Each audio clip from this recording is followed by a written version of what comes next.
Hi అండి, ఎలా ఉన్నారు అందరూ? This is Anita. Welcome to my YouTube channel. ఈరోజు మన వీడియోలో కస్టర్డ్ ఫ్రూట్ ట్రైఫుల్ పుడ్డింగ్ ఎలా చేయాలో చూసేద్దాం.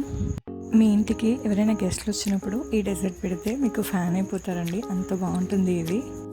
సో లేట్ చేయకుండా ఎలా చేయాలో చూసేద్దాం. ముందుగా స్టవ్ వెలిగించి ఒక గిన్నె పెట్టుకొని 1/2 లీటర్ పాలు తీసుకొని ఓ పొంగు వచ్చేదాకా మరిగించండి.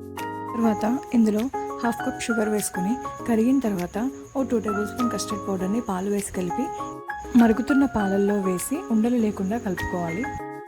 ఈ మిశ్రమాన్ని బాగా దగ్గర పడనివ్వాలి. క్రీమీ టెక్స్చర్ వచ్చేంత వరకు ఉంచి స్టవ్ ఆఫ్ చేసి దీన్ని చల్లారనివ్వండి.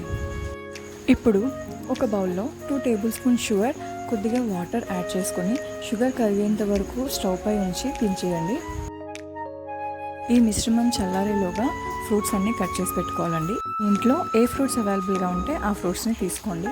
ఫ్రూట్స్తో పాటు కేక్ కూడా కావాలండి, స్పాంజ్ కేక్. నేనైతే ఇంట్లో చేసిందే యూజ్ చేస్తున్నాను.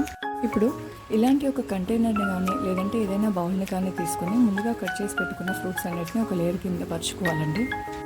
తర్వాత స్పాంజ్ కేక్ని ఒక లేయర్గా పెట్టి ఆ కేక్ మొత్తాన్ని షుగర్ సిరప్తో తడుపుకోవాలండి. దీనిపైనుంచి ముందుగా తయారు చేసి పెట్టుకున్న కస్టర్డ్ మిక్స్ కూడా ఒక లేయర్గా వేసుకోవాలి.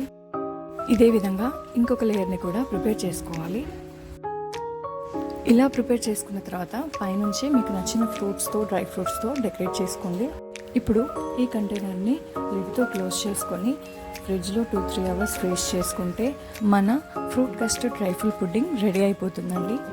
సో ఇంకేముందండి, చల్లగా సర్వ్ చేసుకొని తినేయడమే. చాలా డెలీషియస్గా ఉంటుంది. మీరు కూడా ఒకసారి ట్రై చేయండి.